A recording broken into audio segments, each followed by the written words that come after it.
Hello students, this is Faizan Mirza. We are discussing PCR, polymerase chain reaction. PCR is a closed system technique. It is a technique which is used to amplify the number of copies of a specific region of a DNA fragment or a part of DNA to produce enough DNA copies that can be adequately tested. Now, the DNA copies which you are making to test in an adequate number, these initially were collected in a sample in minute quantity.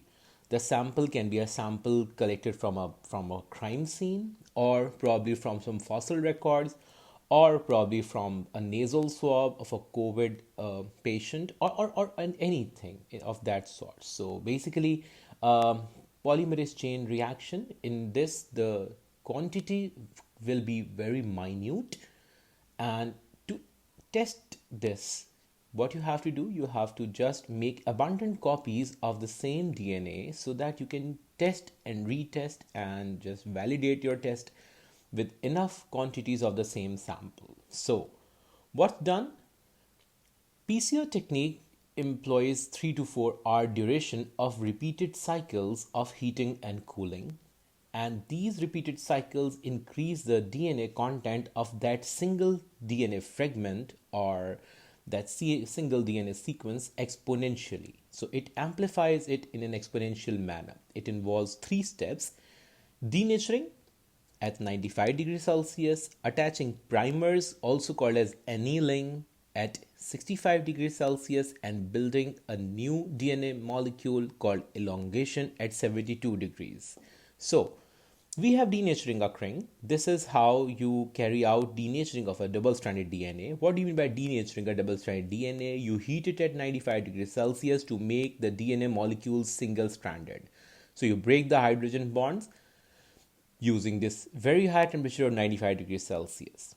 Then you attach the primers. This process known as annealing. You anneal the primers to the single-stranded molecules of DNA, and this is done at a much lower temperature, a much cool temperature, which is 65 degrees Celsius.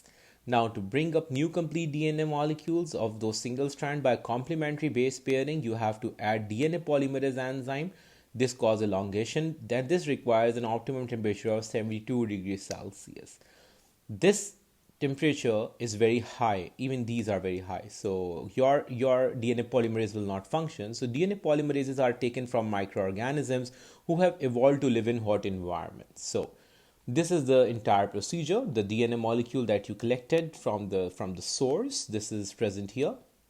So you just heat it at 95 degrees Celsius, and this denatures this DNA. And when this gets denatured, it means that the DNA molecules have separated their strands one from the other. You can see this is a 5' to 3' strand. This is the 3' to 5' complementary strand. Both have been separated from one another by heating it at 95 degrees Celsius. The next is you attach the primers. When you attach the primers, this little blue thing is the primer. This goes and attached to the 3' end of both separated DNA strands. This is called as annealing. This occurs at 65 degrees Celsius. Annealing is like attaching this primer, and this primer serves as a guide. Guide for whom? Guide for the DNA polymerase that can carry out elongation at 72 degrees Celsius, completing one cycle. So this is the DNA polymerase attached, and this DNA polymerase, as it keeps working along this strand, a new DNA molecule will form, and as the DNA polymerase functions on the next DNA strand, a DNA molecule forms as well. So you get one DNA molecule is turned into 2 DNA using these 3 stages, and then this is the completion of one cycle. The second cycle then starts. You heat these 2 DNA molecules. Both the DNA molecules, they separate their 2 strands, so they are like 4 strands of DNA now, all single strands. What will happen now? This is denaturing at 95 degrees Celsius. This will be followed by annealing at 65, then elongation at 62.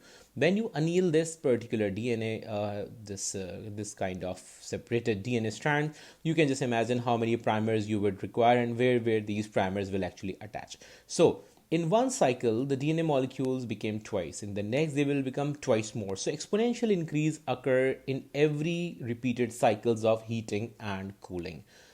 The addition of primer is like a guide for the DNA polymerase. I explain this using the analogy of a blind person crossing the road. So the person who is blind may use a stick. So this is the DNA polymerase using the stick to make sure that the blind person travels in a straight path. So once the DNA polymerase have functioned completely, the primer then can be removed, and then this is how DNA replication can go on.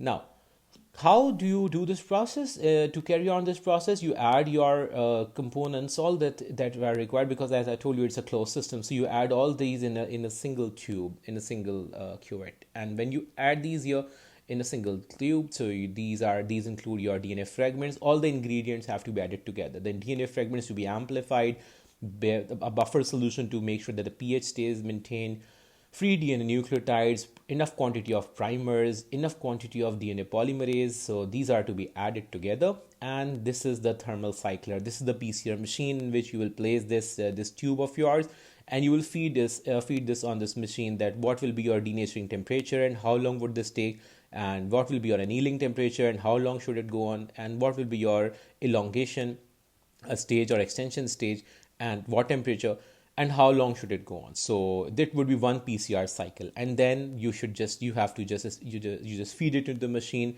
that how many cycles do you want, how many hours do you want this to go on and on, and as a result, this cycler will just keep on doing these repeated cycles of heating and cooling. And because of this, an exponential increase in the DNA content can be collected once these cycles have been completed. This graph here, the x-axis is time and y-axis is temperature, shows to you the high temperature of denaturing, followed by cooling it down to annealing at 65 degrees Celsius, then elongation, completing one cycle, and then carrying this process all over again. So this is the kind of graph that you can expect for one thermal cycle, and this just goes on and on and on, and the DNA keeps on multiplying and increasing exponentially. Taq polymerase is the DNA polymerase which is used most often in this process, because it's a thermostable DNA polymerase. It is taken and collected from microorganisms. This is the bacteria Thermus aquaticus. You can probably just think of what's the genus of Thermus aquaticus and what's the species what species Thermus aquaticus is. And there are two advantages of using this thermostable Taq polymerase. So if you have watched this carefully and listened to this carefully, you probably can think of both the reasons, that what are the two advantages of using thermostable Taq polymerase in this process. That's it from my side. Thank you so much.